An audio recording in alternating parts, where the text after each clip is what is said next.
Assalamu alaikum, dear students. Welcome to 8th lecture from the platform of National Chemistry Talent Contest 17. Last lecture जो था हमारा वो हमने शुरू किया था रेडिकल केमिस्ट्री के ऊपर, रेडिकल रिएक्शंस पे। और इस लेक्चर में हमने जो कंटेंट कवर किया था उसमें ये था कि हमने सबसे पहले देखा था कि रेडिकल्स होते क्या हैं, किस तरह जनरेट होते हैं और किस तरह रिएक्ट करते हैं। तो यहाँ हमने देखा था कि एक हेट्रोलिटिक क्लीवेज होती है और एक होमोलिटिक बॉन्ड क्लीवेज होती है। ये जो होमोलिटिक बॉन्ड क्लीवेज है उससे रेडिकल्स जनरेट होते हैं और रेडिकल्स अनपेयर्ड होते हैं और इस ऑड नंबर ऑफ इलेक्ट्रॉन्स रखते हैं अपने शेल में। और इसके अलावा वो फैक्टर डिस्कस किए थे जिससे रेडिकल जनरेट होते हैं, जैसे कि सनलाइट और हीट सोर्स। ठीक है, इसके अलावा मैंने बताया था कि ये जो फिश हुक एरो है ये आपको शो करना होता है जब आप रेडिकल की जनरेशन दिखा रहे होते हैं। यह आम एरो नहीं है, ये फिश हुक एरो है, यानी वन साइडेड इसका हेड होता है, हेड इसका वन हाफ हेड होता है और ये सिंगल इलेक्ट्रॉन ट्रांसफर के लिए इस्तेमाल होता है। ठीक है, तो एल्कोक्सी रेडिकल और क्लोरीन रेडिकल बहुत कॉमन होते हैं जो यूज होते हैं रेडिकल केमिस्ट्री में। इसके अलावा ये बताया था कि रेडिकल्स जो है बहुत ही रिएक्टिव होते हैं, बहुत ही शॉर्ट लिव्ड होते हैं और इसीलिए जैसे ही वो बनते हैं तो फिर वो फौरन किसी और स्पीशीज से रिएक्ट करते हैं। ऐसा नहीं है कि आप उनको बना के प्रिजर्व कर लें कहीं पे। ठीक है, अब वो चाहे तो किसी न्यूट्रल मॉलिक्यूल पे अटैक करके रेडिकल जो है वो नया रेडिकल जनरेट कर दे, जैसे कि ये ऊपर क्वेश्चन में नजर आ रहा है क्लोरीन रेडिकल, ये कहीं से बना होगा यकीनन क्लोरीन मॉलिक्यूल से। फिर उसके बाद इसने मीथेन के हाइड्रोजन को एब्स्ट्रैक्ट किया और methyl radical in return generate किया। या दूसरा हो सकता है कि पाई बॉन्ड पर अटैक करे तो पाई बॉन्ड भी ब्रेक हो जाए, फिर रेडिकल जनरेट हो जाए। बाकी फिर हमने एनर्जीज की जो एक पैटर्न था वो भी डिस्कस किया था।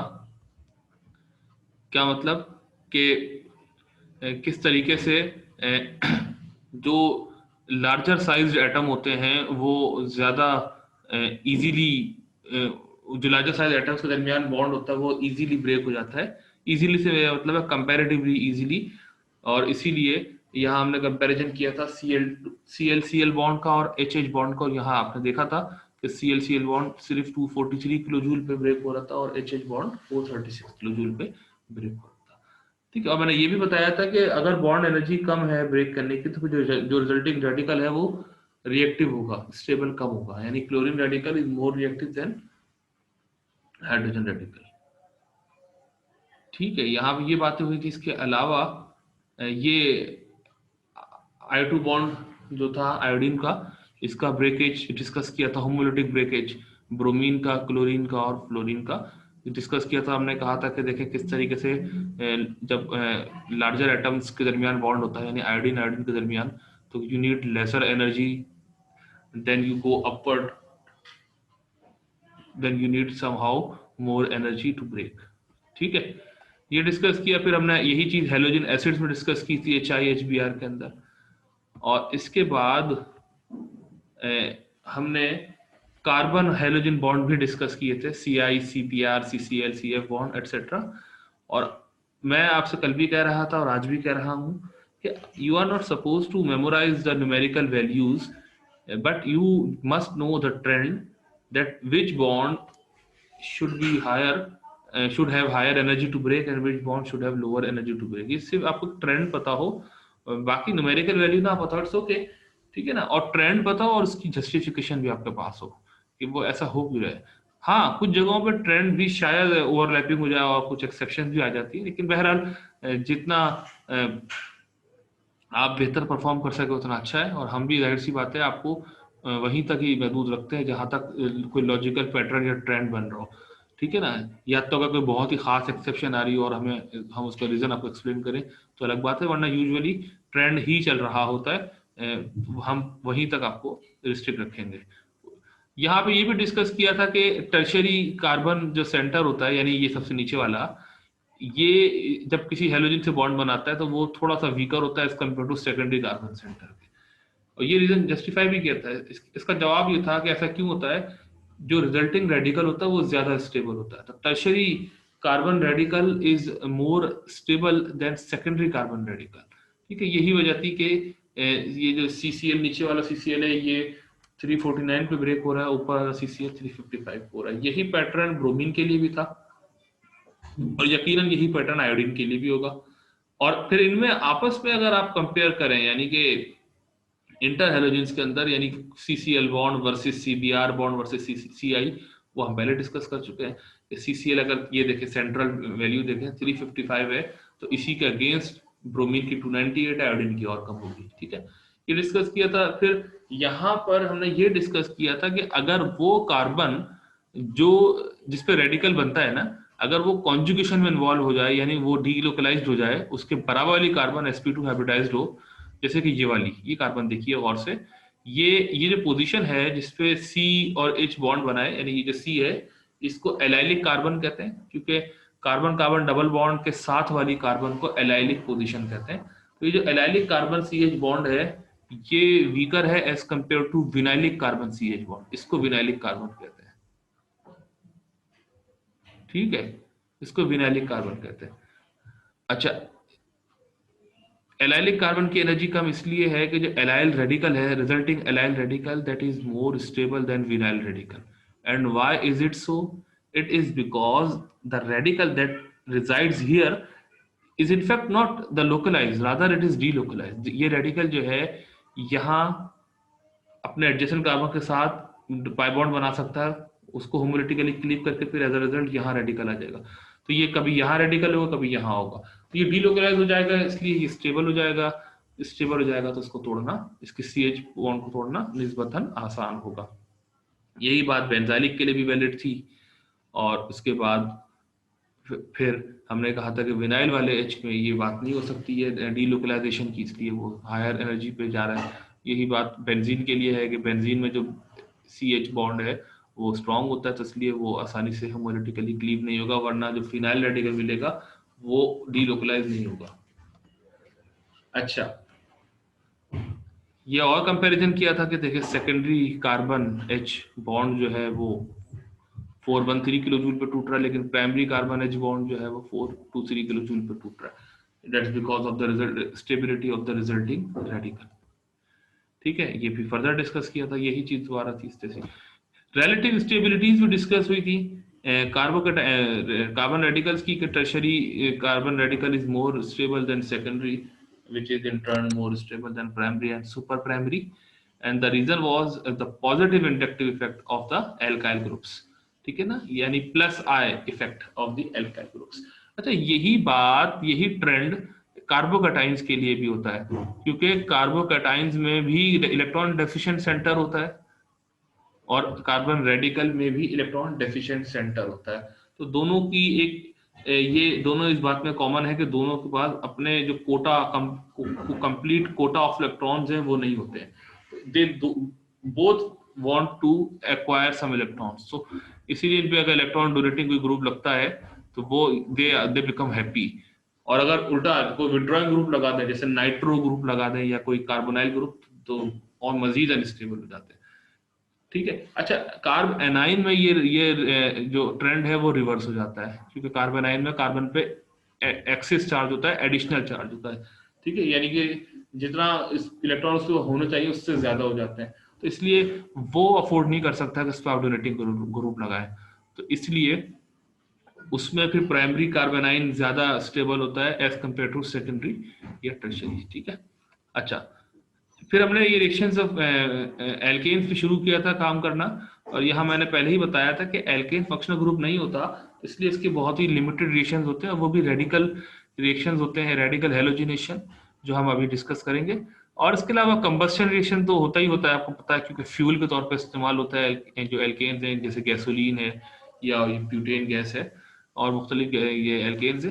तो बस इनका काम क्या है, ऑक्सीजन की प्रेजेंस में इनको जलना और कार्बन डाइऑक्साइड गैस और स्टीम प्रोड्यूस करते हैं, और साथ में खूब सारी अमाउंट ऑफ हीट जनरेट करते हैं, जिससे हम अपना काम लेते हैं, यानी कि एज अ फ्यूल हम यूज करते हैं।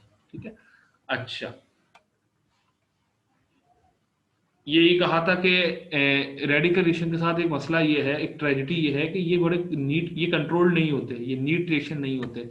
मिसाल के तौर पे ये CH4 है methane, we have 4 CH bonds here. अब हमारे इख्तियार में ये नहीं है कि हम एक CH को CCl से रिप्लेस करें और रोक दें रिएक्शन को, ठीक है।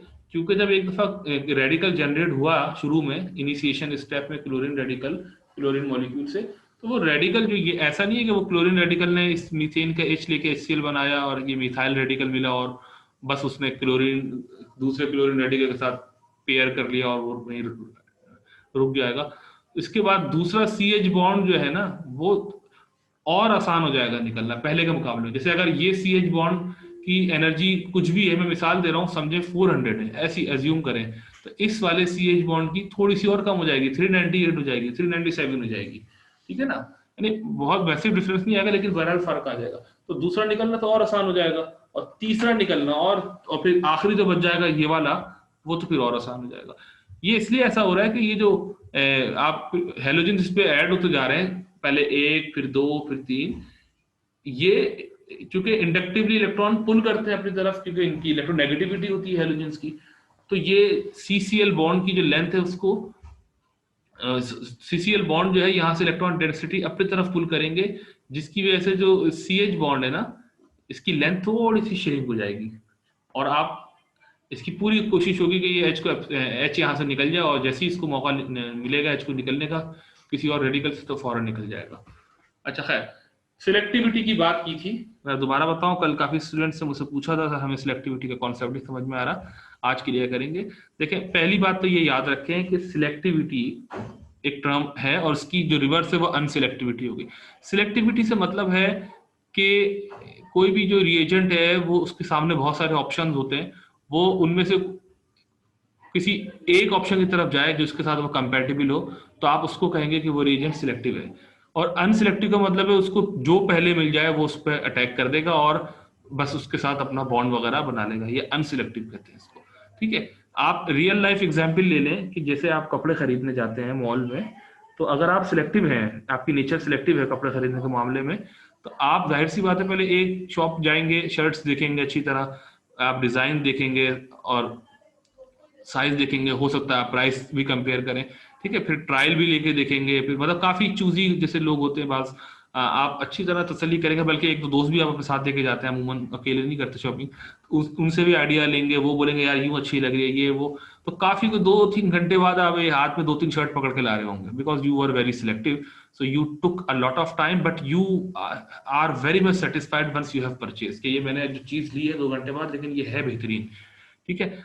अनसिलेक्टिव शख्स क्या होता है, उसको उतनी फिक्र नहीं होती, बोलता है यार बस जाके नंबर बताना चाहिए, कॉलर नंबर 15 नंबर कॉलर, बस जाएगा, बोलेगा यार दिखाएं, सेल्समैन ने आपको दिखाई, आपने बस पहली शेयर उठाई, आपने कहा अच्छी लग रही है, आप लेकर आ गए परचेज करके, ये अनसिलेक्टिव की निशानी है। इसमें क्या है, टाइम नहीं लगा, ठीक है, लेकिन हो सकता है कि वो अब जब आप पहने या फिर बाद में आपको खुद भी ऐसा लगे कि यार ये तो मुझे इतनी मजा नहीं आ रहा इसमें, तो ये इसमें ये थोड़ी सी प्रॉब्लम होती है। तो इसी तरह जो क्लोरीन रेडिकल होता है जब वो बनता है, वो होता है अनसिलेक्टिव, रिएक्टिव होता है, तो वो इतना नहीं बॉदर करता कि मेरे सामने टर्शरी CH बॉन्ड मौजूद है या प्राइमरी CH बॉन्ड मौजूद है या सेकेंडरी CH बॉन्ड मौजूद है, उसको जैसे जहां अपॉर्चुनिटी मिलती है वो फौरन H को एक्सट्रैक्ट करके बॉन्ड बना लेता है अपना, वो जो जाहिर सी बात है जब H को एक्सट्रैक्ट करेगा तो वो फिर रिजल्टिंग जो कार्बन रेडिकल होगा वो फिर किसी और के साथ बॉन्ड बनाएगा। लेकिन ब्रोमीन रेडिकल जो होता है वो बड़ा चूजी किस्म का होता है, सिलेक्टिव होता है, वो जाहिर सी बात है ऐसी जगह पे हाथ मारना चाह रहा है, अटैक करना चाह रहा होता है जो स्टेबल रेडिकल, तो वो टर्शरी CH को ही प्रीफर करता है। अगर उसके सामने टर्शरी और CH सेकेंडरी CH बॉन्ड्स मौजूद हो तो वो टर्शरी CH बॉन्ड को ब्रेक करता है, ताकि जो रिजल्टिंग चीज मिले, यानी जो रेडिकल मिलेगा कार्बन रेडिकल, वो टर्शरी मिले, ठीक है, और फिर वो आगे टर्शरी कार्बन रेडिकल जो है वो किसी और के साथ बॉन्ड करता है। अच्छा, अब ये तो खैर मैंने आपको ऐसे रियल लाइफ एग्जांपल से समझाने की कोशिश करी, लेकिन ये बिल्कुल एक्यूरेट एग्जांपल नहीं है जो मैंने आपको दी है जबरदस्ती, सिर्फ मैंने आपको इंटरेस्ट डेवलप करने के लिए दी है। मैं इसको आपको थोड़ी देर बाद साइंटिफिक जस्टिफाई भी करूंगा एनर्जीज के हवाले से कि why bromine is more selective than chlorine, ठीक है। जब मैं आपको जस्टिफाई कर लूंगा इसके बाद मैं आपको क्वेश्चंस लूंगा, क्या फिर भी आपको कोई चीज पूछनी है रिगार्डिंग द सिलेक्टिविटी और नॉट, क्योंकि अभी मैं आपसे क्वेश्चन लूंगा तो आप यकीनन ये बोलेंगे कि हमें अभी और समझाएं सिलेक्टिविटी के बारे में, ठीक है। अच्छा, ये देखें जो मैंने बातें की हैं वो यहाँ लिखी हुई हैं कि क्लोरीन इज रिलेटिवली अनसिलेक्टिव, तो इट डज नॉट डिस्क्रिमिनेट, ये ज्यादा इन चक्रों में नहीं पड़ता कि कौन प्राइमरी रेडिकल बनने जा रहा है, कौन सेकेंडरी, कौन टर्शियरी, इतना टाइम ही नहीं होता, it's very reactive, just it it is formed and it attacks, बनता है और हमला करता है, ठीक है। तो ये आपकी बात समझ में आ गई, ठीक है। अच्छा, यही वजह है कि ये आपके पास 2 मिथाइल प्रोपेन है और ये क्लोरीन की मौजूदगी में जब ये रिएक्शन हुआ तो ये आपको आइसोब्यूटाइल क्लोराइड भी मिला और टर्शियरी ब्यूटाइल क्लोराइड भी मिला। मोनोक्लोरिनेशन में मैं बात कर रहा हूँ, जब एक क्लोरीन ऐड हुआ है, ठीक है। और बाद में पॉलीक्लोरिनेटेड 23% है, इसमें तो फिर डाइक्लोरिनेशन भी हो सकती है, ट्राई टेट्रा, कोई भी कॉम्बिनेशन हो सकता है, उसको अभी छोड़ें। फिलहाल आप इन दोनों को कंपेयर करें, मोनोक्लोरिनेशन को। तो इन दोनों में आपको मालूम है कि ये जो पहली प्रोडक्ट है आइसोब्यूटाइल क्लोराइड, ठीक है, ये जो पहली प्रोडक्ट है ये कब बनी होगी, जब इसने प्राइमरी सीएच को तोड़ा होगा, है ना। ये प्राइमरी, ये मिथाइल मिथाइल मिथाइल है, ये प्राइमरी सीएच है। तो आप थोड़ा सा इसका मैकेनिज्म रिकॉल करें। सबसे पहले लाइट ने क्लोरीन मॉलिक्यूल को तोड़ के क्लोरीन रेडिकल बनाया होगा, उस क्लोरीन रेडिकल ने इस सीएच बॉन्ड को पे अटैक करके एच रेडिकल एच को एब्स्ट्रैक्ट किया होगा एज अ रेडिकल और HCl बॉन्ड बना होगा और यहाँ पे रेडिकल आया होगा, प्राइमरी कार्बन पे रेडिकल, ठीक है। फिर वो बाद में उसने दूसरे क्लोरीन पर अटैक करके CCl बॉन्ड बनाया होगा। तो ये क्लोरीन रेडिकल बना होगा ना, मतलब सॉरी कार्बन रेडिकल। जबकि टर्शियरी ब्यूटाइल के केस में क्या होगा, टर्शियरी कार्बन रेडिकल बना होगा। हम जानते हैं कि ओके स्टूडेंट्स, सो मैं कह रहा था कि क्लोरीन की तो ये रेशियो जरा देखिएगा 48% 29। अच्छा, यहीं पे अगर क्लोरीन के बदले ब्रोमीन होता Br2 तो ये रेशियो ना चेंज होता। उसमें ये होता कि ये जो 29% है टर्शियरी ब्यूटाइल, ये बहुत ज्यादा परसेंट पे चला जाता है, यानी मेजर बन जाता। इस वक्त ये माइनर प्रोडक्ट है और ये मेजर है। ब्रोमीन जब होता तो रिवर्स हो जाता, एक बात। और दूसरा, रिवर्स में ऐसा नहीं है कि 48 29 वाइस वर्सा होता, ये 48 से भी कई गुना ज्यादा चला जाता। अभी थोड़ी देर बाद, बल्कि मैं आपको पहले डेटा दिखाई दूं, फिर मैं आप आऊंगा दोबारा। ये बहुत आगे निकल गए हम। ये देखें, आपके सामने है 99%, मतलब कोई मैच ही नहीं है, ठीक है, कोई मैच ही नहीं है कि 99, देख रहे ना, ये वही ये 2 मिथाइल प्रोपेन है, अगर ब्रोमीन है तो 99% ये बन रहा है आपका टर्शियरी ब्यूटाइल ब्रोमाइड। और ये जो दूसरी स्पीशी है जिसका नाम है, ठीक है, ये प्राइमरी कार्बन के साथ जो है ये 1% है। तो कोई मैच ही नहीं है। ये ऐसा क्यों हो रहा है? ऐसा हमें, मैं आपको एनर्जी दिखाऊंगा थोड़ी देर बाद। उस एनर्जी लेवल को दिखाने से पहले हम ये अपना लेक्चर कंटिन्यू करते हैं पहले। अच्छा, bromine is generally less reactive towards alkanes than chlorine, that is more selective, ठीक है, ये तो बात हो गई। अच्छा, अब हम पहले वो जो 3 स्टेप्स थे उनको डिस्कस कर लेते हैं, इनिशिएशन, प्रोपेगेशन, टर्मिनेशन, पे दोबारा आएंगे ब्रोमीन के ऊपर। अच्छा,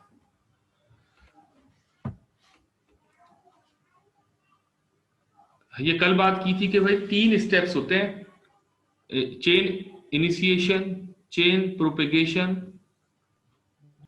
और चेन टर्मिनेशन, ठीक है। ये फारिहा अली फ्रॉम हुंजा ने क्वेश्चन पूछा है, sir these ratios are fix for specific halogens. Basically देखिए, रेशियो ये जो स्पेसिफिकली लिखे हैं ना, ये स्पेसिफिक मॉलिक्यूल के लिए है। थोड़ा सा आप मिथाइल की चेन लेंथ, मतलब कार्बन की चेन को लेंथन कर देंगे तो रेशियो थोड़ा सा चेंज तो हो जाएगा। तो इसलिए आपको ये मेमोराइज नहीं करना है कि ये इतना परसेंट है, ये इतना परसेंट है। आपको ना बेसिकली करना क्या है, बस ट्रेंड याद रखना है आपको, ठीक है।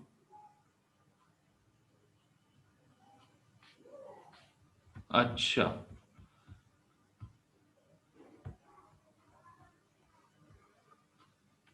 one more student I have admitted in this class.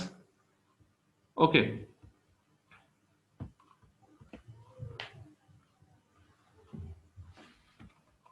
तो ये शुरू करते हैं। तो चेन इनिशिएशन जब हमने बात की थी, सबसे पहले क्या है कि रेडिकल जनरेट होगा। देखें, ये स्पिन पेयर्ड स्पीशी से स्पिन अनपेयर्ड स्पीशी की तरफ जा रहे हैं, ठीक है। यानी क्लोरीन ये एक मॉलिक्यूल है जो जिससे कोई रेडिकल नहीं है, कोई अनपेयर्ड, कोई even number odd number electrons नहीं है। जब आपने इसको होमोलिटिकली क्लीव किया, whether with the help of heat और सनलाइट, तो ये 2 क्लोरीन रेडिकल में जनरेट हो गया, ठीक है ना। ये कहलाएगा चेन इनिशिएशन स्टेप्स, ठीक है। Radicals are created in this step. अब प्रोपेगेशन में क्या है देखिएगा, क्लोरीन रेडिकल और मीथेन का H यानी एल्केन का जो CH बॉन्ड है, उसमें से H है वो HCl बॉन्ड बनाएगा और यहाँ पे रेडिकल आ जाएगा, प्राइमरी रेडिकल, कार्बन रेडिकल यानी CH3 रेडिकल या मिथाइल रेडिकल सिंपली कह लें इसको।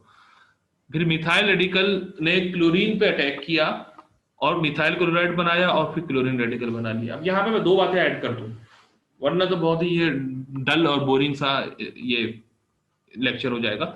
वो ये कि पहली दफा क्लोरीन जो ब्रेक हुआ था, क्लोरीन मॉलिक्यूल से जो क्लोरीन रेडिकल बना था वो सनलाइट से बनाया था, यानी पिछले स्टेप में चेन इनिशिएशन में।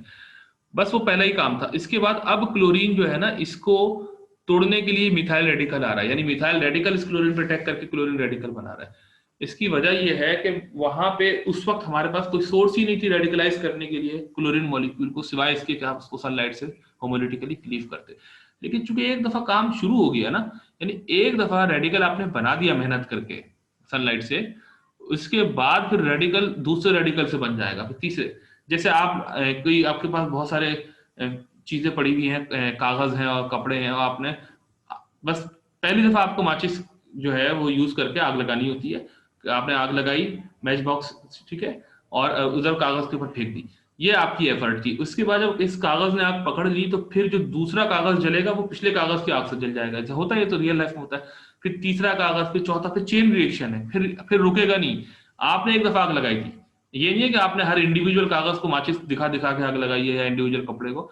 तो पहली दफा आपने एक एफर्ट की, बाद में फिर वो एफर्ट जो आपकी एक दफा की भी थी वो फिर चेन के तौर पे चलती रहेगी। तो इसी तरह क्लोरीन मॉलिक्यूल एक दफा आपने तोड़ा था क्लोरीन रेडिकल्स में, उसके बाद फिर बाद वाला जो क्लोरीन मॉलिक्यूल है वो फिर रुकता नहीं है। हाँ, ये सही कह रहे हैं मोहम्मद इस्माइल फ्रॉम लाहौर। यही वजह है कि ये रिएक्शन एक्सप्लोसिव हो सकते हैं, बिल्कुल हो सकते हैं रिएक्शन एक्सप्लोसिव, क्योंकि चेन रिएक्शन हैं, स्टार्ट तो हो जाते हैं फिर एंड नहीं हो पाते। ठीक है, फिर खैर इसके लिए फिर रिएक्टर्स की टाइप भी दूसरी होती है जो शॉक बर्दाश्त कर सके और हाँ प्रेशर बर्दाश्त कर सके जब ये रिएक्शंस हो रहे होते हैं। ये ऐसा नहीं है कि हम लैब में किसी रिएक्शन फ्लास्क के अंदर कांच की जो होती है ग्लास की उसमें रिएक्शंस करें। ठीक है, इसके बाद एक बात, दूसरी बात, चेन प्रोपेगेशन में क्या है, एक रेडिकल से दूसरा रेडिकल बनता है, ठीक है ना, जबकि चेन इनिशिएशन में एक न्यूट्रल से दो रेडिकल बने, तो ये भी फर्क है। कि मैं बात इसलिए बता रहा हूँ कि अभी तो हम तरतीब से पढ़ रहे हैं तो कोई मसला नहीं है, लेकिन अगर मैं आपको फर्ज करें मैं एग्जाम में आपको ये क्वेश्चन दूं, क्वेश्चन 2, ये जो क्वेश्चन 2 है, और ये मैं एरो भी हटा दूं, रेड एरो, सिर्फ ये लिखा हुआ methyl radical plus Cl molecule arrow CH3Cl और प्लस Cl रेडिकल, और आपसे सिर्फ ये पूछा जाए कि ये रिएक्शन जो है या ये जो जो भी इंफॉर्मेशन दी है, क्या ये इनिशिएशन है या प्रोपेगेशन है या टर्मिनेशन स्टेप है। तो उस वक्त थोड़ा सा स्टूडेंट ना प्रॉब्लम में आ सकता है, क्योंकि अभी तो सब अच्छा लग रहा है, तरतीब से चल रहा है, लेकिन उस वक्त उसको फिर कंफ्यूजन होगा कि ये पता नहीं क्या है। तो ध्यान में रखिएगा, निशानी ये है कि अगर न्यूट्रल स्पीशीज से रेडिकल जनरेट होता है तो इनिशिएशन है, रेडिकल से दूसरा रेडिकल जनरेट हो, आप इसको यूं कहना आसानी के लिए ओल्ड रेडिकल है कोई, फिर बाद में कोई और न्यू रेडिकल बन जाए तो वो आपका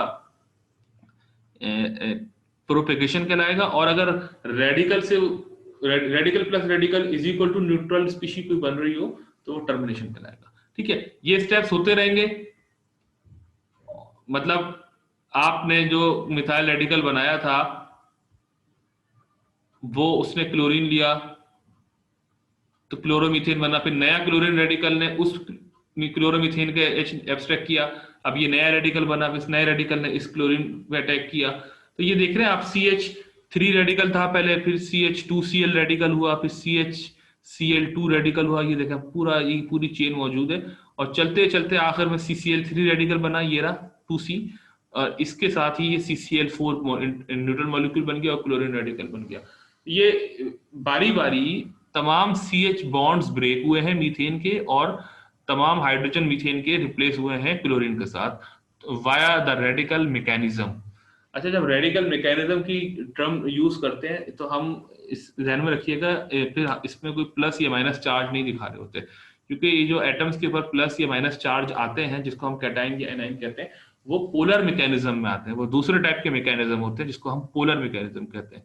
ये रेडिकल मैकेनिज्म है, ठीक है, हालांकि वही ज्यादा कॉमन है, लेकिन आज और कल के टॉपिक में हम नहीं पढ़ रहे हैं पोलर मैकेनिज्म, वरना यूजुअली वही ज्यादा कॉमन होते हैं। ठीक है, अच्छा, चेन टर्मिनेशन ये देखें आपके सामने, इन्होंने क्या किया। अच्छा, एक तो हमें ऑलरेडी पता है कि क्लोरीन रेडिकल के साथ क्लोरीन बना लेता है, लेकिन वो एक थोड़ी है, इसमें कोई भी कॉम्बिनेशन हो सकता है।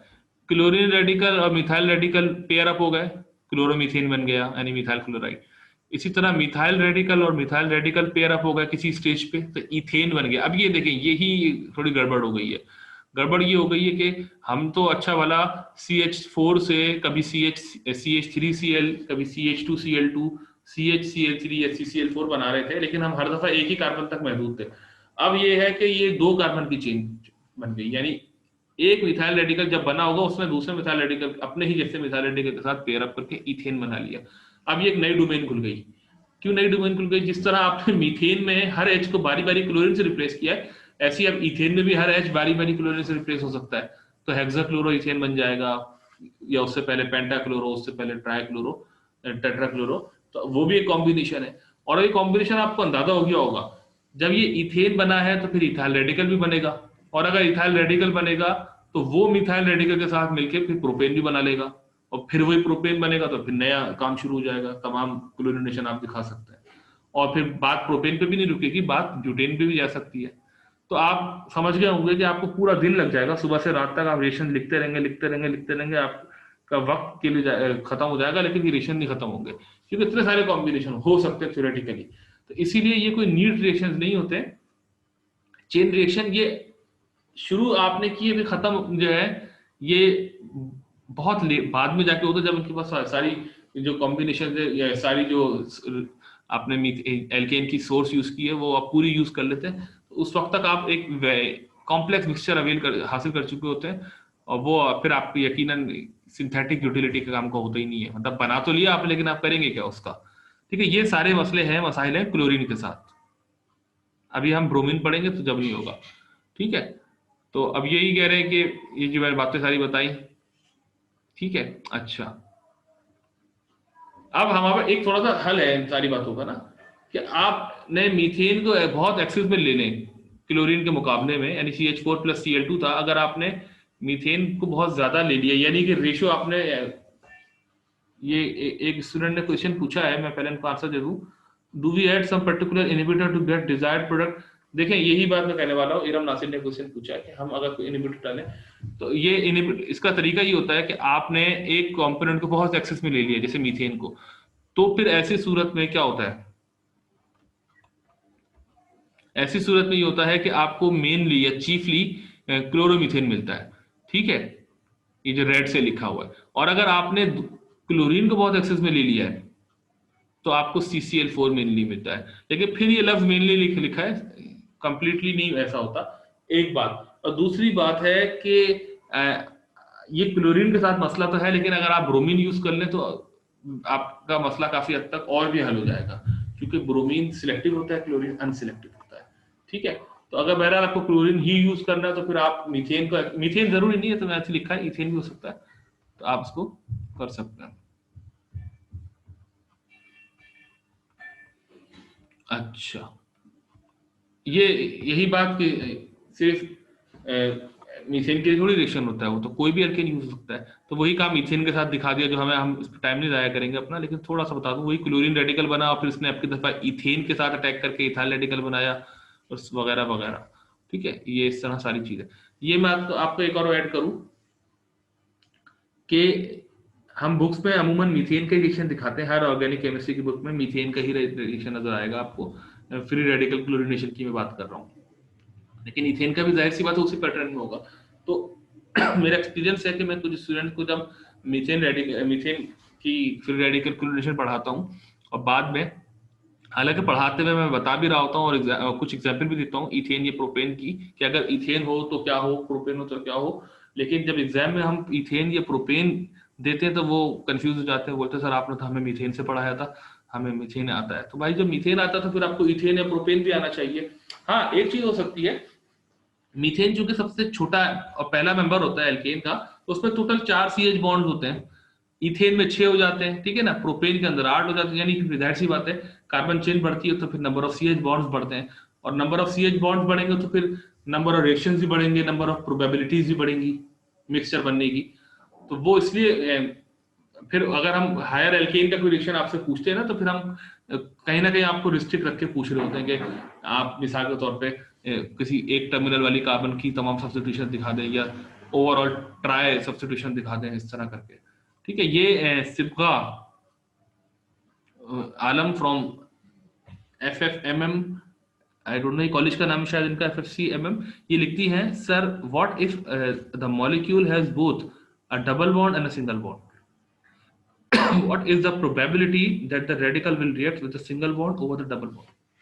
सिर्फ आपका क्वेश्चन इनकम्प्लीट है, मैं इसलिए कि अगर आप सिंपल ये कहना चाह रही हैं कि एक कार्बन चेन है उसमें कहीं डबल बॉन्ड आ रहा है और कहीं सिंगल बॉन्ड है और कोई हेलोजन नहीं है, यानी कि सिंपल एल्कीन जिसे कहते हैं वो है, तो यकीनन जो एलाइलिक पोजीशन है वो वाला CH बॉन्ड सबसे वीकर होगा और वहीं से हाईली प्रोन होगा रेडिकल फॉर्मेशन। लेकिन अगर आप ये कहना चाह रही हैं कि इसमें कहीं पे हेलोजन भी लगा हुआ है, कार्बन चेन पे हेलोजन है और डबल बॉन्ड भी है, तो जाहिर सी बात है आप हेलोजन यानी CX बॉन्ड जो होगा उसकी ब्रेकेज की तरफ जाएंगे। ठीक है, मजीद आप जानना चाह रही हैं तो आप स्पेसिफिक एग्जांपल देके मुझसे पूछें। अच्छा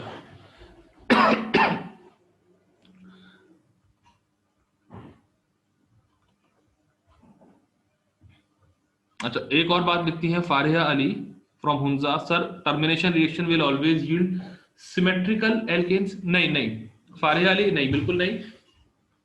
आप शायद इसलिए ये क्वेश्चन पूछ रही है क्योंकि आपको लग रहा है कि मिथाइल रेडिकल मिलता है तो इथेन बनता है, इथाइल रेडिकल मिलता है तो ब्यूटेन बनता है, प्रोपाइल रेडिकल मिलता है तो हेक्सेन बनता है।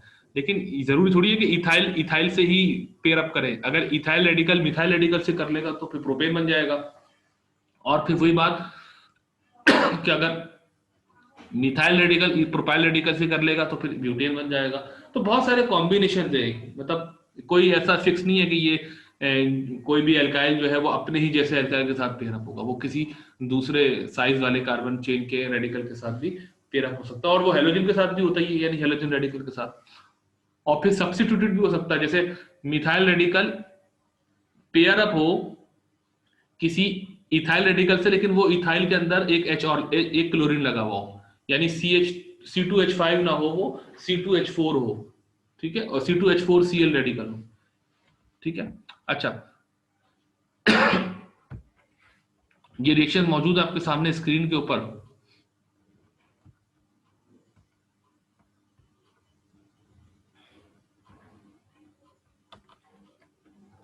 ठीक है, कि ये आपके पास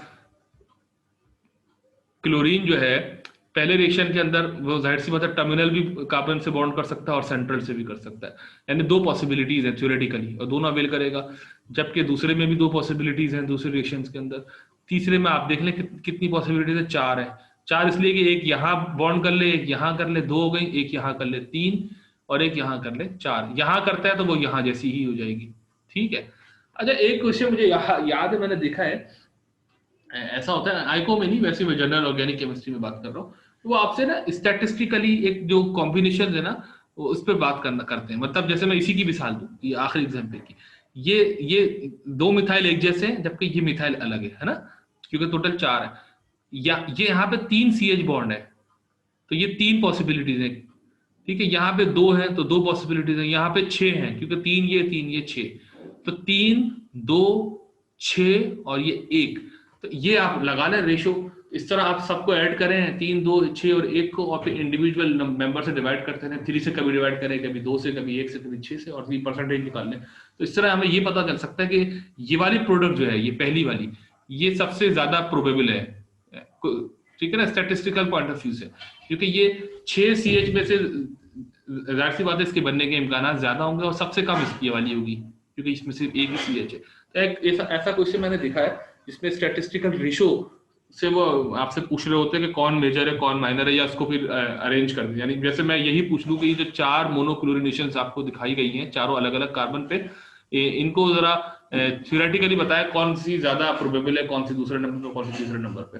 ठीक है, लेकिन ये सिर्फ एक थ्योरी है, ऐसा रियल में नहीं होता। ऐसा रियल में इसलिए नहीं होता कि ये तो हमने इस तरह से हम ये इंप्रेशन देना चाह रहे हैं कि चाहे यहाँ पे CCl बॉन्ड बने सबसे कोने वाली मिथाइल पे, या बीच में बने ये वाली पे, वो एक ही दर्जे की स्टेबिलिटी रखते हैं, जबकि ऐसा तो नहीं है, क्योंकि सबसे ज्यादा स्टेबल तो ये वाला है ये, तो इसलिए इसकी प्रोबेबिलिटी ज्यादा हो जाएगी स्टेबिलिटी पॉइंट ऑफ व्यू से। तो यहाँ पे फिर आपका वो रेशो काम नहीं करेगा। लेकिन बहरहाल इस तरह के क्वेश्चन भी पूछे जाते हैं। ठीक है, ये कह रहे हैं कि sir will be question what which product that which product will have greater yield. जी जी, बिल्कुल बिल्कुल बिल्कुल, ग्रेटर यील्ड का तो आपसे पूछा जा सकता है। मोहम्मद उस्मान फ्रॉम कराची। ठीक है, और मैं वही बात बता रहा हूं कि अभी ब्रोमीन पे जब आएंगे ना 2-3 मिनट के बाद, तो आपको और अच्छा समझ में आएगा, क्योंकि ब्रोमीन सिलेक्टिव होता है, वहां पे चीजें प्रिडिक्टेबल होती हैं ज्यादा बनिस्बत क्लोरीन के मुकाबले में। ठीक है, अच्छा। और ये कहते हैं Ismail from Lahore, temperature affects the probability of forming देखिए, टेम्परेचर जो है ना वो उसका काम होता है रेडिकलाइज करना, और जब एक दफा रेडिकल बन जाए तो इसके बाद फिर तो वो अपना काम करता है। टेम्परेचर इस चीज को फेवर नहीं, इस चीज पे डिस्कस नहीं करता कि मैं टेम्परेचर को बढ़ा दूं तो ये वाला पर्टिकुलर जो रेडिकल है वो ज्यादा बनेगा, ये पर्टिकुलर रेडिकल कम बनेगा। टेम्परेचर आपको कुछ और बात बताता है, वो तो ये बताता है कि रिएक्शन सब्स्टिट्यूशन की तरफ जाएगा या एडिशन की तरफ जाएगा। ऐसी एक एग्जाम्पल आएगी इस्माइल लाहौर, ऐसी। अच्छा अच्छा, अब बात करते हैं ब्रोमीन की सिलेक्टिविटी की, मोस्ट अवेटेड टॉपिक, कि why bromine is more selective than chlorine. ये पहले रिएक्शन देखें अपने सामने। ठीक है, अब ये इसमें ये कहना चाह रहे हैं कि अगर आपने इस 2 मिथाइल प्रोपेन का रिएक्शन ब्रोमीन से कराया, रेडिकल रिएक्शन, तो ये जो सेंट्रल कार्बन है इस पे जो सीबी ब्रोमीन ऐड होगा, यानी टर्शरी ब्यूटाइल ब्रोमाइड की फॉर्मेशन, ये 99% यील्ड दे रहा है, और टर्मिनल कार्बन के ऊपर जो ब्रोमीन लग रहा है वो लेस देन 1% है। ये एक्सट्रीम लेवल सिलेक्टिविटी है, यानी कोई मैच ही नहीं है, या यूं कह लें तकरीबन यही बना। यही काम अगर क्लोरीन कर रहा होता Cl2, तो फिर आपको पता है उल्टा होता, और उल्टे में ये होता कि 48% शायद ये वाला था प्राइमरी कार्बन के साथ, और बाकी परसेंट 23 और कम करके वो ये वाला था। तो ऐसा क्या किया ब्रोमीन ने? ठीक है, वो पहले बता देता हूं मैं आपको डायरेक्ट, है ना। ठीक है, मैंने स्टॉप शेयरिंग की स्क्रीन, मैं आपको बता देता हूं ऐसा क्या है ब्रोमीन में।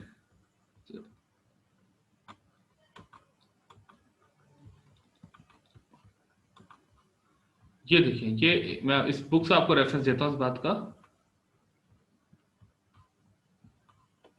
पहले क्लोरीन को देखते हैं, दोबारा फिर दोबारा इस पर आएंगे ब्रोमीन पे, फिर आपको समझ में आएगा। ये देखें, ये क्लोरीन रेडिकल है। ये अगर प्राइमरी कार्बन का CH बॉन्ड इस पे अटैक करता है ना, तो टोटल एनर्जी, यानी ये जो प्रोपेगेशन स्टेप है वो होती है -8 किलो जूल की। कैसे हो रही है? क्योंकि जब रिएक्शन होता है तो CH बॉन्ड टूटेगा, CH बॉन्ड की जो ब्रेकेज है वो है 423 किलो जूल, ये लिखी हुई, 1 प्राइमरी CH बॉन्ड की। और जो बदले में HCl बॉन्ड बनता है ये वाला, ये जैसे ये एक्सोथर्मिक होगा, बनेगा तो एनर्जी रिलीज करेगा, तो ये 431 किलो जूल की एनर्जी रिलीज करता है। तो जब ओवरऑल इस स्टेप की, यानी फर्स्ट स्टेप की, प्रोपेगेशन की फर्स्ट स्टेप की एनर्जी की बात की जाए तो वो -8 आती है। ठीक है, अच्छा, यही अगर प्राइमरी CH ना हो, सेकेंडरी CH हो, जैसे ये रहा, ये सेकेंडरी कार्बन का, तो इसको तोड़ना थोड़ा सा आसान हो जाता है, यानी 423 के मुकाबले में 410 हो जाएगा। ठीक है ना, 13 डिग्री कम हो जाएगा। और जबकि HCl तो बन रहा है, दोनों सूत्रों में कॉमन है, तो वो तो वही बात है।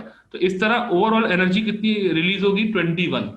ठीक है, तो सेकेंडरी CH बॉन्ड जो ब्रेक होके सेकेंडरी CCl आ रहा है, आएगा, वो -21 एनर्जी रिलीज कर रहा है, तो -8 से -21, और टर्शरी में वैल्यू और कम हो जाएगी, ये रही -34। तो देखिए ना, -8 से -21 फिर -34, क्योंकि टर्शरी CH बॉन्ड को तोड़ना और आसान हो जाता है।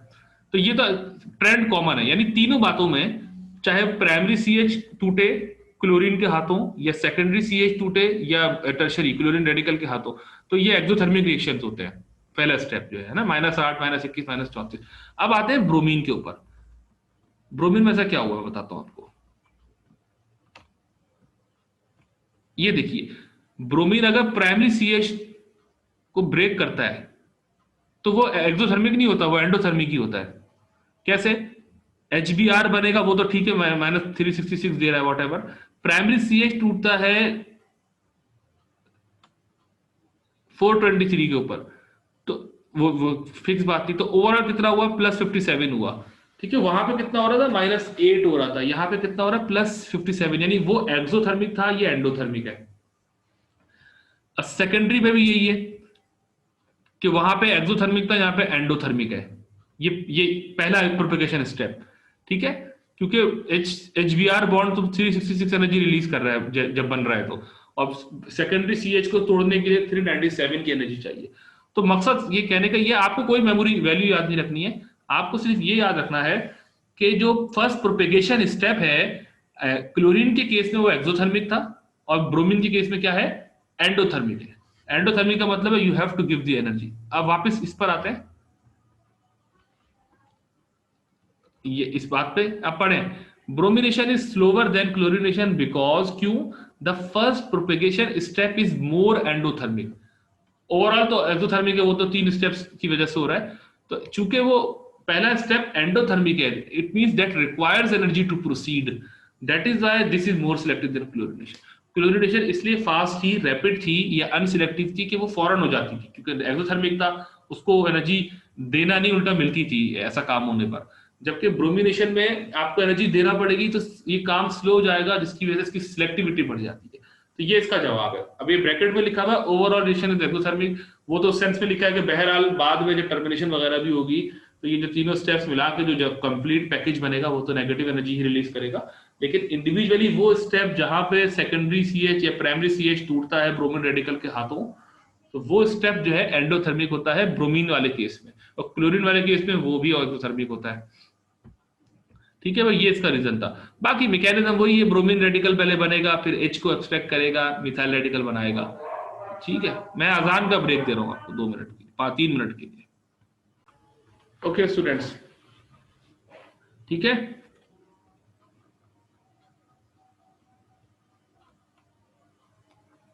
ये बात हम कर चुके हैं, ये बार बार रिपीट हो रही है। ठीक है,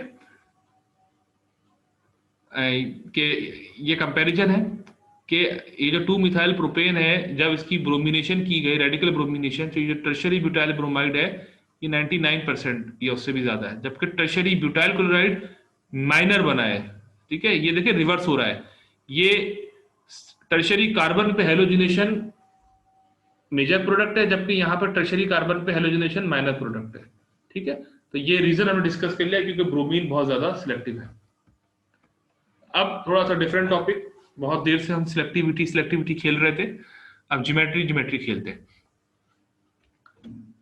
ये रेडिकल होता है, ठीक है ना, आप देखें कार्बन 3 तरफ बॉन्ड बनाया हुआ है, आर मतलब व्हाटएवर, चाहे ये हाइड्रोजन हो या दूसरे कार्बन हो, जो भी है, ये रेडिकल जो होता है ना, ये p ऑर्बिटल में मौजूद होता है।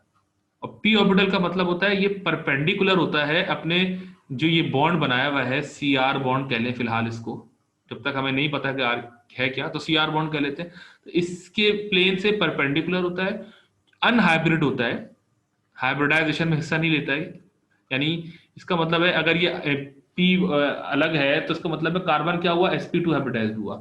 यानी कार्बन ने अपना एक s ऑर्बिटल और एक px और py, 3 ऑर्बिटल को इंटरमिक्स करके तीन sp2 हाइब्रिडाइज्ड ऑर्बिटल बनाए हैं, और फिर वो जो भी r वाले ग्रुप से उनके साथ इसने ओवरलैप करके सिग्मा बॉन्ड्स बना लिए। और जो अकलौता एक p ऑर्बिटल रह गया जो हाइब्रिडाइज नहीं हुआ, वो उस इन sp2 जो ऑर्बिटल्स हैं 3, उसके परपेंडिकुलर मौजूद होता है। ठीक है ना, तो ये इतनी छोटी सी बात है। तो अगर आपसे पूछा जाए कि भाई ये मिथाइल रेडिकल में या इथाइल रेडिकल में जो मिथाइल कार्बन है, या इथाइल रेडिकल में वाली कार्बन जो आपका जिस पे रेडिकल बना हुआ है, उसकी नेचर ऑफ हाइब्रिडाइजेशन क्या है, तो sp2 होगी। ठीक है, अच्छा, अब प्राइमरी मिथाइल रेडिकल में तो sp2 कह दिया आपने, क्योंकि एक ही कार्बन थी।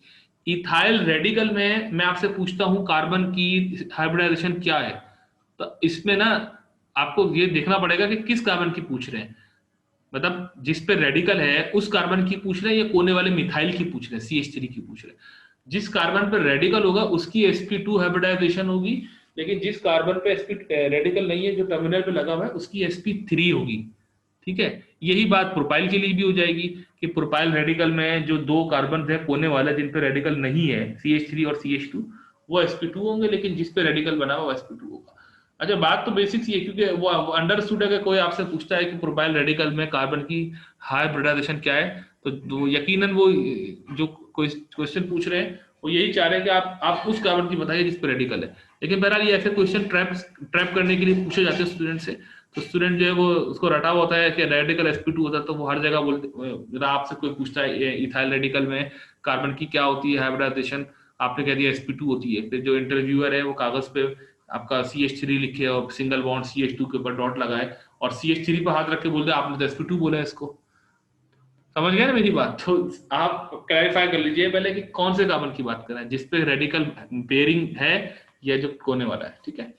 अच्छा खैर, अच्छा चूंकि लेकिन क्लोरीन कार्ब जी वापस पूछिए, सॉरी, पूछिए पूछिए। में एक सवाल था, जी बिल्कुल। फॉर्म नहीं करता तो फिर वो sp2 क्यों होगा? कौन, क्या? कार्बन के साथ क्लोरीन अगर मैं फॉर एग्जांपल बॉन्ड करवा रही हूँ तो वो सिग्मा बॉन्ड उसके साथ फॉर्म नहीं करेगा? नहीं, ये जो मैं बात कर रहा हूं ये तो मैं रेडिकल की कर रहा हूं ना।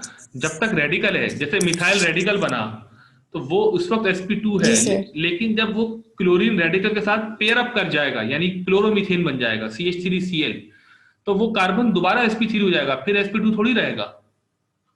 ये तो ज्योमेट्री रेडिकल की हो रही है, बात हो रही है ना, कार्बन रेडिकल की बात हो ओके रही है। सर, सर अच्छा मुझे लगा कि आप उसकी बात कर रहे हैं, हाँ। उसकी मतलब कि फुल फोर बॉन्डेड के अच्छा, साथ। ओके सर, हाँ, नहीं गॉट नहीं, इट। 4 बॉन्डेड के साथ तो sp3 होगी। अच्छा एक और बात, चले आपके क्वेश्चन से मुझे एक क्वेश्चन मेरे जहन में आया है।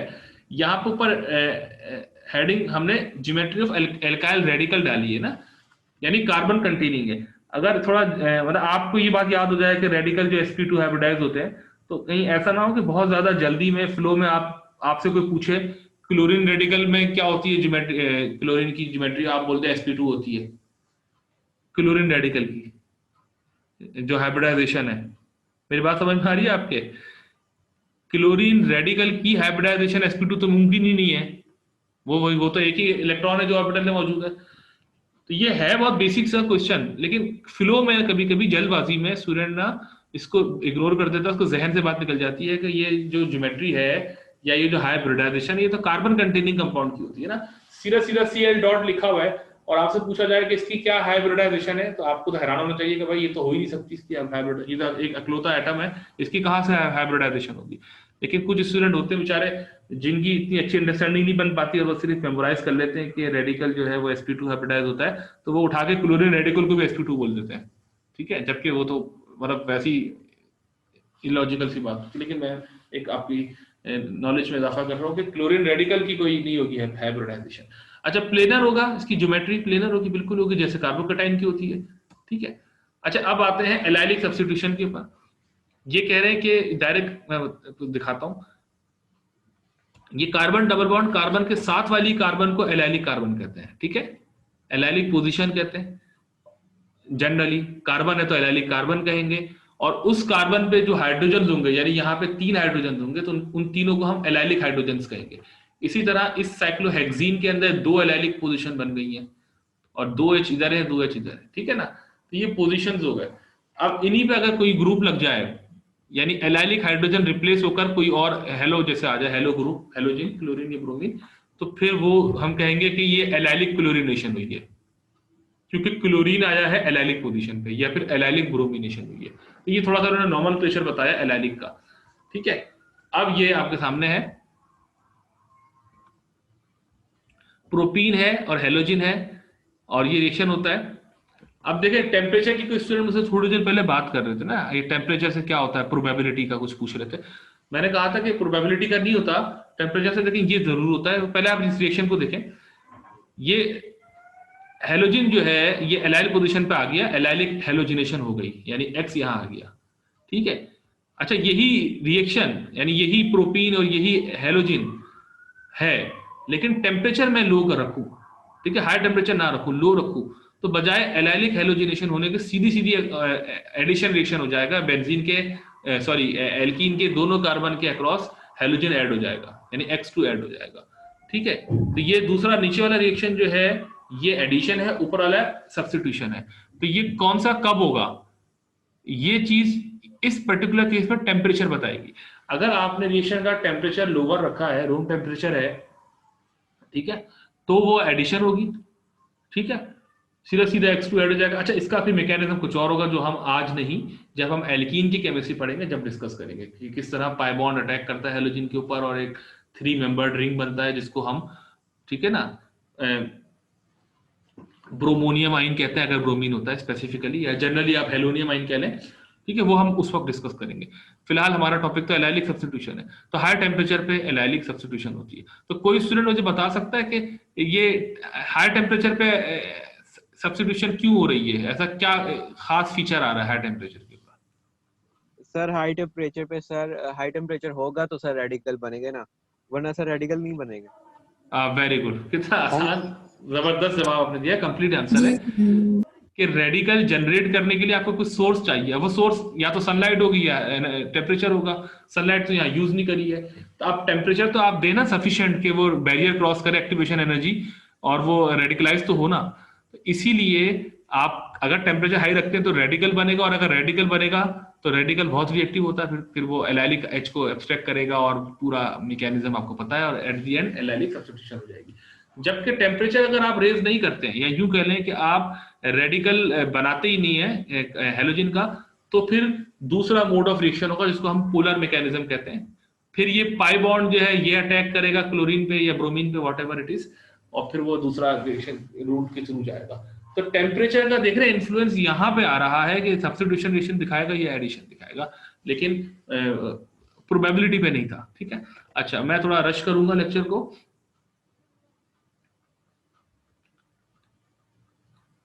ये बात हमने कर ली है, प्रोपीन है, क्लोरीन है, 400 डिग्री सेल्सियस पे आराम से एलाइलिक क्लोरिनेशन हो जाती है।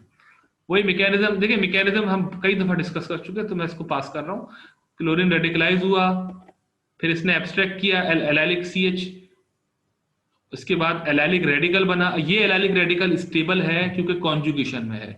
ये रेडिकल यहां मूव करे बीच में, ठीक है, मतलब ये देखें, आप यूं समझ लें, ये जो पाई बॉन्ड है ये टूटे दो रेडिकल में, एक रेडिकल इधर एक रेडिकल इधर, फिर ये जो सेंट्रल कार्बन पर रेडिकल है और ये पुराना रेडिकल, ये पाई बॉन्ड यहां बना ले, तो ये रेडिकल ओवरऑल यहां से यहां मूव कर जाएगा, और फिर ये खेल चलता रहेगा डीलोकलाइजेशन का। तो इस तरह हमारे पास स्टेबिलिटी आ जाएगी इसकी, ठीक है। बहरहाल एलाइलिक रेडिकल जो बना है वो फिर क्लोरीन को एब्स्ट्रैक्ट करके एलाइल क्लोराइड बना लेगा और बदले में ये क्लोरीन रेडिकल बन जाएगा, ठीक है। तो ये हमारे पास का मैकेनिज्म बड़ा सिंपल सा मौजूद था। तो अब हम आगे देखते हैं। अच्छा, एलाइलिक क्लोरिनेशन तो देख लिया, अब एलाइलिक ब्रोमिनेशन की बात कर लेते हैं। अच्छा, यहाँ पे ना एक नया रिएजेंट इस्तेमाल हुआ जिसका नाम है NBS, एन ब्रोमोसक्सिन इमाइड। ये ब्रोमीन की सोर्स के लिए इस्तेमाल होता है। लो कंसंट्रेशन में ब्रोमीन, लो अमाउंट में ब्रोमीन को रिलीज करता रहता है, ठीक है। अभी कैसे करता है अभी देखते हैं। बाकी ये लाइट सोर्स या डाई अल्काइल पेरोक्साइड आपने यूज किया और ये एलाइल ब्रोमिनेशन हो गई है, एलाइलिक ब्रोमिनेशन, ठीक है। पहला अच्छा, यहाँ पे स्टेप आपने ये दिखा दिए कि ये जो ब्रोमीन रेडिकल बना, फिर उसने एलाइलिक पोजीशन से एब्स्ट्रैक्ट किया CH को, और फिर जो एलाइल रेडिकल है उसने ब्रोमीन पर अटैक करके ये करा। अच्छा, ये इन्होंने यहाँ, सॉरी मिस्टेक है, ये ब्रोमीन रेडिकल अटैक नहीं कर रहा, ये ब्रोमीन रेडिकल है, ये एलाइलिक रेडिकल है यहाँ पे, ठीक है ना। ये एलाइलिक रेडिकल अटैक कर रहा है ब्रोमीन पे, तो एलाइल ब्रोमाइड बन रहा है, ब्रोमीन रेडिकल बन रहा है। अच्छा, अब ये ब्रोमीन रेडिकल कहाँ से आया यहाँ पे, क्योंकि आप तो देख रहे होंगे कि यहाँ तो कहीं ब्रोमीन है ही नहीं, तो ये ब्रोमीन आया यहाँ से, एन ब्रोमोसक्सिन इमाइड, ठीक है। यहाँ से ब्रोमीन निकला था और वो ये ब्रोमीन था जो जिसने इस एलाइलिक पोजीशन पे अटैक किया था, ठीक है। अच्छा,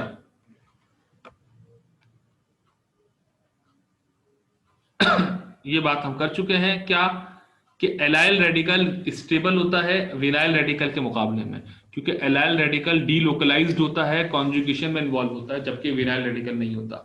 मैं एक दफा फिर बता दूं, कार्बन कार्बन डबल बॉन्ड जो पोजीशन होती है उसको विनाइल कहते हैं, लेकिन उसकी अगली पोजीशन को एलाइल कहते हैं। यानी ये पोजीशन विनाइल है, ये भी विनाइल है, और ये एलाइल है, ठीक है। अच्छा, अब ये स्टेबिलिटी ऑर्डर उन्होंने दिखाया है, हम ये पहले भी बात कर चुके हैं, हमने ये जो बीच के जो 3 ऑर्डर है हम पढ़ ही चुके थे कि टर्शियरी रेडिकल, कार्बन रेडिकल ज्यादा स्टेबल होता है सेकेंडरी के फिर प्राइमरी के। अब इसमें एलाइलिक और विनाइलिक को भी इन्होंने फिट कर दिया है दोनों एक्सट्रीम्स के ऊपर, यानी एलाइलिक सबसे ज्यादा स्टेबल होता है और विनाइलिक सबसे कम होता है, ठीक है। तब ये 5 को कर दिया।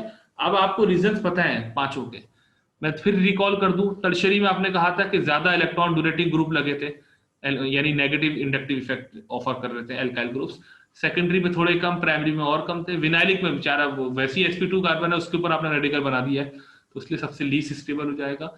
एलाइलिक इसलिए सबसे अच्छा है कि वो डीलोकलाइज हो जाता है, ठीक है। हालांकि एलाइलिक वाले में भी प्राइमरी कार्बन थी, मतलब आप वैसे अगर आप बात कर रहे हैं, मतलब वैसे पूछे कि सर ये कार्बन प्राइमरी है, सेकेंडरी है, टर्शियरी है, तो ये प्राइमरी कार्बन है क्योंकि ये कार्बन से कनेक्टेड है।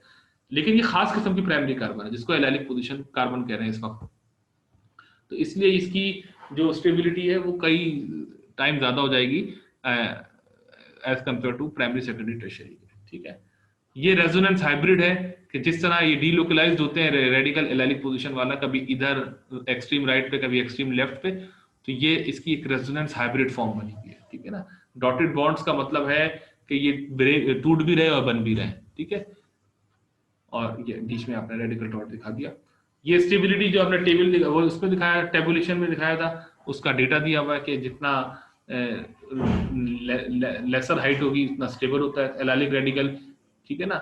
यानी इसमें जो CH बॉन्ड था इसका वो 369 की एनर्जी से टूट रहा था, इसका CH बॉन्ड जो था वो ज्यादा एनर्जी और वेनाइलिक सबसे ज्यादा, ठीक है।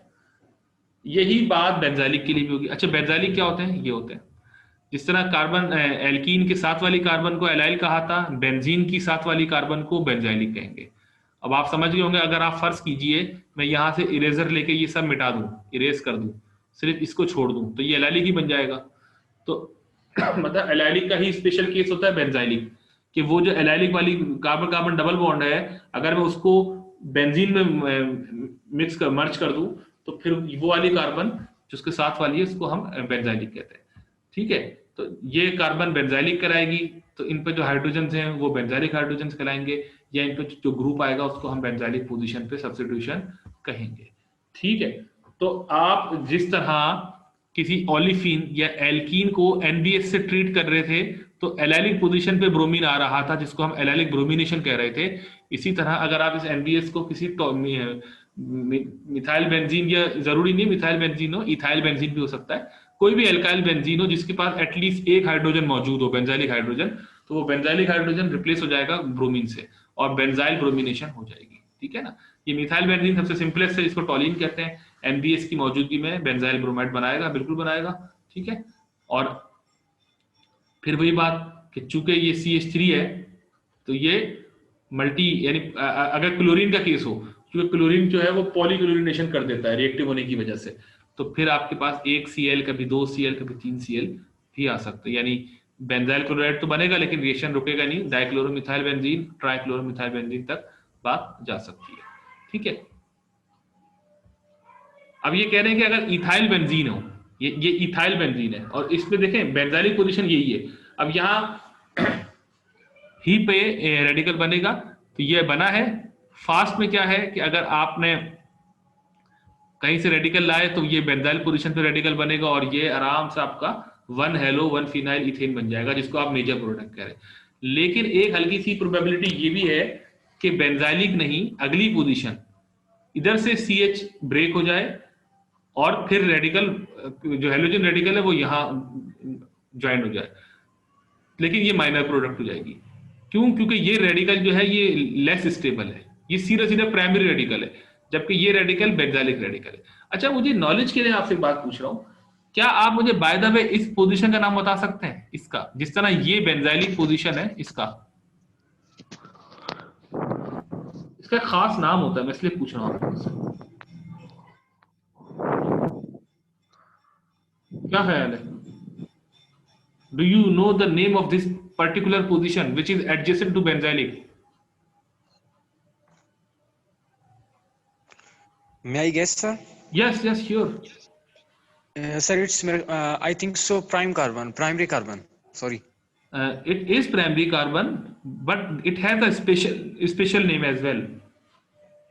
एक स्पेशल नेम होता है, Him, sir. Come again, come again.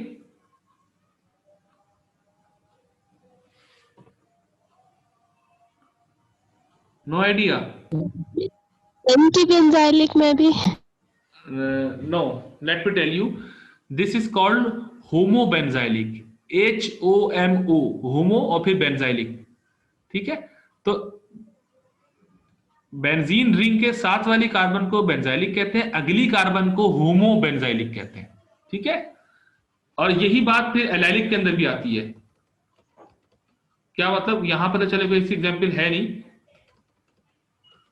हाँ, ये है. मैं आपको दिखाता हूं.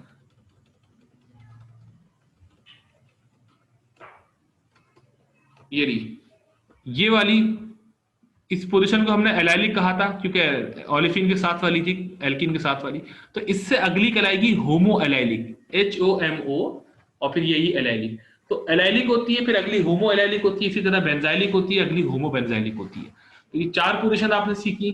और फिर इटसेल्फ अगर इस कार्बन पे ही पोजीशन की बात की जाए तो इसको तो विनाइलिक कहेंगे. ठीक है, ये 5वीं तो आपको ऑलरेडी पता है.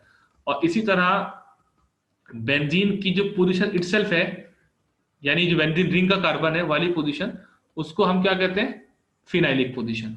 यानी ये वाली, ये कार्बन, ये फिनाइलिक है, यानी ये 6 की 6 कार्बन जो है बेंजीन रिंग वाली, इनको फिनाइलिक पोजीशन कहेंगे, इसको बेंजाइलिक कहेंगे, इसको होमोबेंजाइलिक कहेंगे. तो हमने ये 6 नाम सीखे, phenylic, vinylic, benzylic, homobenzylic, allylic, homoallylic. ठीक है, तो that's all for today. I am here to answer your curies.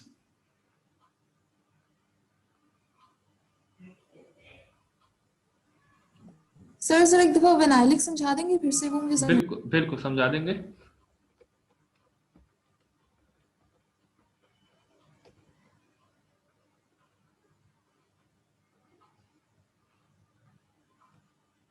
यही समझ लेते हैं.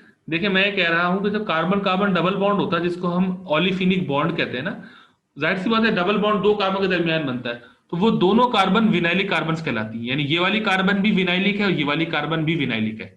ठीक है, विनाइलिक कार्बन sp2 हाइब्रिडाइज्ड होती है हमेशा, और विनाइलिक की जो अगली पोजीशन होती है उसको हम बेंजाइलिक कहते हैं. ये है सिंपल सी जवाब इसकी बात. ठीक है सर, थैंक यू. और वेलकम. और स्टूडेंट कोई क्वेश्चन पूछना चाहते हैं आज के लेक्चर से मुताल्लिक? रेडिकल केमिस्ट्री हमने आज खत्म की है. नेक्स्ट लेक्चर में हम एल्कीन केमिस्ट्री शुरू करेंगे. एल्कीन, उसकी पहली सिंथेसिस देखेंगे और स्ट्रक्चर वगैरह देखेंगे, फिर इसकी रिएक्शन देखेंगे. एल्कीन के बाद हम बेंजीन पढ़ेंगे. जी Sir, someone had asked a question in the chat box. okay. Let me see what is written in the chat box.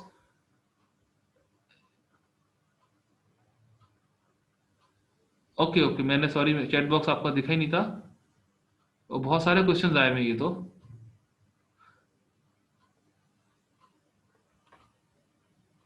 अच्छा, ये कहती हैं Sibgha Alam, sir what about the fluorine and iodine? Is iodine even more selective than bromine? नहीं, देखिए fluorine और iodine जो है, एक फ्लोरीन की तो बात ही खत्म कर दें, क्योंकि फ्लोरीन रेडिकल बहुत रिएक्टिव होता है, तो वो तो इतनी सिलेक्टिविटी देता नहीं, तो हम उसको तो रेडिकल केमिस्ट्री में पढ़ते ही नहीं है फ्लोरीन को. ठीक है, अच्छा. और ब्रोमीन के साथ फिर दूसरे मसले होते हैं. ठीक है, अच्छा, ये कहते हैं कि वाई sp2 हाइब्रिडाइजेशन, इसलिए कि sp2 का मतलब होता है 3 ऑर्बिटल्स हाइब्रिडाइज्ड हुए, एक s और दो p. तो वो 3 ऑर्बिटल हाइब्रिडाइज हुए, तो 3 जगह उन्होंने बॉन्ड बना लिए ट्राइगोनल प्लेनर ज्योमेट्री के साथ 120 डिग्री ईच एंगल, और फिर जो रह गया ऑर्बिटल वो अनहाइब्रिड होता है. अच्छा, resonance in pi, sigma and radical, भाई डिपेंड करता है कि अगर पाई बॉन्ड है तो रेजोनेंस होगी. ठीक है, और ये कहते हैं Mohammad Yahya from Quetta, sir tertiary radical में alkyl groups positive inductive effect show करेंगे या नेगेटिव? पॉजिटिव शो करेंगे. देखें, नेगेटिव तो होता है पुल करना अपनी तरफ इलेक्ट्रॉन डेंसिटी को, पॉजिटिव क्या है, देना, डोनेट करना. तो alkyl group positive inductive effect show करते हैं, जबकि एल्कोक्सी ग्रुप यानी OR या फिर NR ग्रुप जो होता है, NHR ग्रुप, ये सारे इंडक्टिवली इलेक्ट्रॉन विड्रॉ करते हैं, तो ये नेगेटिव इंडक्टिव इफेक्ट शो करेंगे, -I. सर हेटेरोलिसिस की कुछ एग्जांपल्स? कुछ मुजम्मिल अली फ्रॉम कोहुटा लिखते हैं कि हेट्रोलिसिस की कुछ एग्जांपल्स, कुछ नहीं भाई, बेतहाशा है पूरा। अभी हम जो एल्कीन केमिस्ट्री पढ़ेंगे वो पूरा हेट्रोलिसिस पे ही चलेगा, सब कुछ अब हेट्रोलिसिस पे चलेगा। समझे, आज ही हमने होमोलिसिस पढ़ा है। हेट्रोलिसिस में क्या मतलब होता है कि जब आप कोई पाई बॉन्ड पे एडिशन रिएक्शन दिखाएंगे या कोई सब्स्टिट्यूशन दिखाएंगे वहां पे SN1 SN2 अल्काइल हैलाइड पे, सारी हेट्रोलिसिस में आ जाएगी। इवन बेंजीन की जो सब्स्टिट्यूशन होगी इलेक्ट्रोफिलिक एरोमेटिक, वो हेट्रोलिसिस में आएगी। Can you explain the allylic delocalization, ये मैंने कर दिया है। हेटेरोलिटिक की एग्जांपल दे दी है, ठीक है।